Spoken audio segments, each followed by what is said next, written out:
ओम शांति।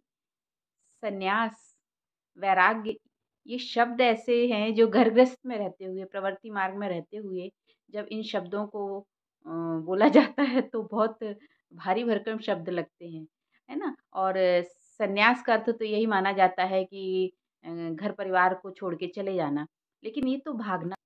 परमपिता परमात्मा कहते हैं कि जो तुमने संसार रचा है, जो परिवार रचा है, जो तुम्हारी ज़िम्मेवारी है, उन सबको निभाते हुए, सबके बीच में रहते हुए, उन बातों का संन्यास करना जो तुम्हें दुःख देते हैं। क्योंकि आत्मा तो आनंद स्वरूप है, प्रेम स्वरूप है। तो स्वरूप में टिकने के लिए ज़रूरी है कि हम उन बातों का त्याग करें, दृढ़तापूर्वक उन बातों का त्याग करें। जैसे कि माताएँ होती हैं ना, व्रत रखती हैं, तो एक दिन किसी भोजन का वो त्याग करती हैं कि वो हम नहीं खाएँगे। तो वो उनकी दृढ़ता रहती है और जब वो उस चीज़ को कर पाती हैं, तो उनके अंदर एक बल आता है, एक शक्ति मिलती है उनको। तो इसी तरीके से घर परिवार में रहते हुए अपने उन स्वभाव संस्कार को, उन आदतों को, है ना, उनको त्यागना जो हमें दुःख देते हैं। उन परिस्थितियों को अ, उन परिस्थितियों से बचना जहाँ हमको दुःख मिलता है। उन व्यर्थ बातों से बचना जहाँ से हमको दुःख मिलता है। तो उन चीज़ों का त्याग करना, संन्यास करना माने उनसे अपने आप को बचाना। और ये कब होगा? जब हम ज्ञान के द्वारा बुद्धि विवेक से ये समझ पाएँगे कि ये हमारे लिए नुकसानदायक है। ना केवल तन के लिए बल्कि मन के लिए सब नुकसानदायक ही है। तो इसलिए इन चीज़ों से हम अपने आप को अटेंशन देके सावधानीपूर्वक बचाते चलते हैं जब, तो हम दुखों से मुक्त होते जाते हैं। तो परमपिता परमात्मा कहते, बच्चे तुम मेरे बच्चे हो, तो तुम सुख के सागर के बच्चे हो, तो सुखी रहो, खुश रहो, आनंद में रहो, प्रेम में रहो। लेकिन हमारे सबके कर्म बंधन ऐसे होते हैं ना कि घर परिवार में रहते हुए कुछ ना कुछ बातें ऐसे आती हैं कि जहाँ हमारा मन दुखी हो जाता है और हम परेशान हो जाते हैं। तो परम पिता परमात्मा तो रहम दिल है ना, तो वो कहते हैं कि बच्चे इन सब बातों से अपने आप को मुक्त करो जो तुम्हें दुख देती हैं, जो तुम्हारे संस्कार हैं, जो तुम्हारे मतलब सोच है, विचार हैं, नेगेटिविटी है, इन सब से मुक्त हो। इन सब का संन्यास करो ताकि धीरे-धीरे आप के अंदर आनंद प्रकट हुए। क्योंकि परमात्मा जो है वो तो सत्यम शिवम सुंदर है ना। तो जब हम सत्य ज्ञान को जान लेते हैं, तो संन्यास का अर्थ ये भी है कि जब हमारे अंदर सत्यता के प्रति अ, एक जिज्ञासा होती है, सत्य को जानना, पवित्रता को जानना, है ना? अ, ये जब हमारे अंदर एक चाहना जागती है, तो हमारे अंदर संन्यास प्रकट होता है ना? तो इसलिए हम फिर धीरे-धीरे ये ध्यान देना शुरू करते हैं, परमात्मा ज्ञान को समझकर कि क्या बातें हैं जो हमें तकलीफ़ दे रही हैं, हमें दुखी कर रही हैं। हम इस संसार में आए हैं तो सुखी रहने के लिए आए हैं, खुश रहने के लिए आए हैं, आनंद में रहने के लिए आए हैं, लेकिन कोई ना कोई बातें कर्म बंधन के कारण ये आती हैं कि जिनको हमको फिर उन चीज़ों से हमें दुःख मिलता है। तो उन बातों का त्याग करना ही संन्यास है जो हमें दुःख देती हैं। तो ये अटेंशन देके, ये समझ के द्वारा ये बात पर ध्यान देना कि कौन-सी बातें हमें दुःख देती हैं, है ना? जैसे कुछ खराब चीज़ हम खा लेते हैं तो हमारी हेल्थ को तकलीफ़ होती है ना, तो वो भी तो दुःख मिलता है ना। तो उस पे भी ध्यान देना कि क्या चीज़ खाना चाहिए, क्या चीज़ नहीं खाना चाहिए, जो हमारे मन को भी खराब करे, तन को भी खराब करे। उस चीज़ को भी त्यागना जो हमारे विचारों को दूषित कर दे। तो ऐसी छोटी-छोटी चीज़ों पर ध्यान देते चलना, इसे ही संन्यास कहेंगे। और ऐसे ही वैराग्य शब्द तो लगता है अरे! उसको तो संन्यास हो गया, उसको तो वैराग्य आ गया।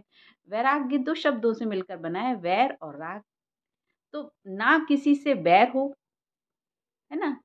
तो बैर माने नफ़रत, घृणा, दुश्मनी जब ये होती है हमें हमारी किसी के प्रति, तो हमारे मन में, बुद्धि में मतलब वही-वही चीज़ें चल रही होती हैं, है ना? तो और राग माने कि मोह, लगाव, झुकाव, जुड़ाव होता है जब किसी के प्रति, तो वो भी हमें चैन से नहीं बैठने देता ना। तो ना बैर हो ना राग हो, इन दोनों का बैलेंस जीवन में बना के चलना है। ना बहुत ज़्यादा किसी से नफ़रत, घृणा ये सब चीज़ें हो, बैर भी नहीं हो और राग भी ना हो। माने कि बहुत लगाव, झुकाव, जुड़ाव भी ना हो, मोह ना हो। तो बैर और राग ये दोनों पर ध्यान देना, तो उसे कहते हैं वैराग्य होना। तो परमपिता परमात्मा हमें कहते हैं कि बच्चे ज्ञान धारण करो बुद्धि में और गंभीरता के साथ रमणीकता में जीवन जियो। माने गंभीर तो हों हम, सेंसिबल तो हों, सेंसिटिव ना हो, लेकिन सेंसिबल हो, समझदार हो कि हमको ये समझ आए कि क्या सही है क्या गलत है। तो रमणीकता होना भी जरूरी है कि जीवन जीने के लिए हमें उमंग उत्साह हो, नीरस ना हो हम, है ना, डिप्रेशन में ना जाएं। तो इसलिए रमणीकता के साथ, तो ज्ञान जब हम सुनते हैं तो हम उसको सुन सुन के बुद्धि में जब धारण करते जाते हैं, हमारे मन में हर प्रश्नों का उत्तर मिलता जाता है, तो हमारे अंदर खुशी बढ़ना शुरू हो जाती है। और परमपिता परमात्मा जिनसे हम नाता जोड़ लेते, देखिए जब हमारा किसी से नाता होता है तभी हम उससे प्रेम कर पाते हैं, उसकी बातों को भी सुनते हैं। लेकिन अगर हमने नाता ही नहीं जोड़ा तो फिर ना हम उससे प्रेम कर पाएंगे, ना हम उससे कुछ प्राप्त कर पाएंगे। तो परमपिता परमात्मा से जैसे नाता जोड़ने का काम जो है वो निमित्त आत्माएं कराती हैं ना। उन हम सभी को कहीं ना कहीं गुरु की जरूरत होती है, तभी तो कहते हैं ना, गुरु गोविंद दोऊ खड़े काके लागू पाए, बलिहारी गुरु आपकी गोविंदियो बताए। माने भगवान का रास्ता बताने वाला तो गुरु है।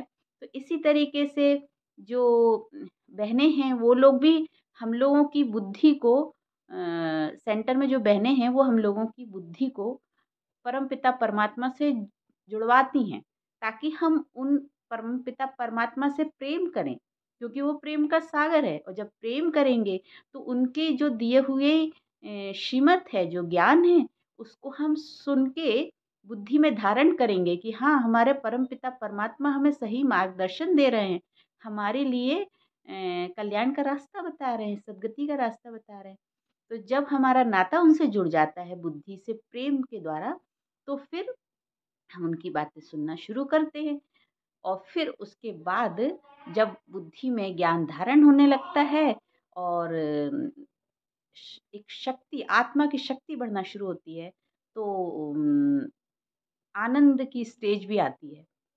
तो इसलिए जो निमित्त आत्माएं हैं उनके लिए तो हमें कितना कितना ना उनका थैंक्स बोलना चाहिए ना। उनको तो वो तो कितना बड़ा काम कर रही हैं, कितना श्रेष्ठ काम कर रही हैं।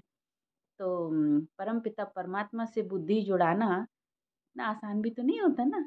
लेकिन वो प्रेम जो होता है, निश्चल प्रेम, अनकंडीशनल लव, है ना, वैसा जुड़वाना परमात्मा से, उसके लिए मन को तैयार करना, ये भी तो एक पुरुषार्थ है ना, ये भी तो एक मेहनत का काम होता है। लेकिन जब मन लगने लगता है तो फिर आनंद ही आनंद है।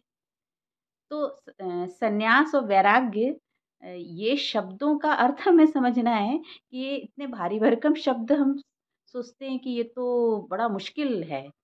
लेकिन परमपिता परमात्मा इसको बहुत आसान शब्दों में हमें समझाते हैं कि बच्चे, तुम्हारे अंदर जो स्वभाव संस्कार है, जो तुमको दुख दे रहे हैं, जो परिस्थितियाँ जो आती हैं और उन परिस्थितियों में तुम फँस के और माया जाल में फँस के नासमझी के कारण दुःख उठाते हो, तो उन सब से बचो, उन सब का त्याग करो और व्यर्थ संकल्पों का त्याग करो। जो अनावश्यक हैं उन बातों में, उन संकल्पों में मत जाओ, उन बातों में मत फँसो। तो परमपिता परमात्मा तो रहमदिल है ना, तो वो हमें समझाते हैं। तो सन्यास का मतलब तो ये हुआ कि घर गृहस्थ में रहते हुए हर जिम्मेवारी निभाते हुए, परिवार के बीच में रहते हुए, भागना नहीं है, जागना है। बुद्धि विवेक को जागृत करना है, इसे ही कहेंगे जागरण। और अज्ञानता रूपी जो अंधकार है उसको दूर करना है ना। तो जो जागरण है उसका अर्थ क्या है? रात्रि में जागते हैं तो भगवान का नाम लेते, वास्तव में क्या है? ये जो अज्ञानता रूपी अंधकार हमारे अंदर भरा पड़ा है उसको दूर करना है, जिसमें हम हमेशा दूसरों को कारण बना लेते हैं दुख का, लेकिन होता तो वो सब हमारे ही अंदर है ना। तो वो जानना और फिर अज्ञानता रूपी अंधकार को दूर करना ज्ञान के द्वारा। तो उसके लिए जो पुरुषार्थ किया जाता है, तो बहुत सारी चीज़ों पर अटेंशन दिया जाता है, तो वो तपस्या होती है, अपने आप को तपाना, है ना। तो तपस्या शब्द, संन्यास शब्द, वैराग्य शब्द, तो वैर और राग तो जैसे बताया ना कि ना किसी से बैर हो, ना किसी से राग हो। क्योंकि अगर हमारा बैर होगा किसी से तो वो पूरे समय हमारी बुद्धि में घूमता रहेगा, और राग होगा माने लगाव झुकाव जुड़ाव होएगा तो वो मन में बैठा रहेगा। तो फिर भगवान तो कभी याद ही नहीं आएंगे, वही याद आता रहेगा, जिससे हमारा या तो बहुत मोह होगा या जिससे हमारी बहुत दुश्मनी होगी।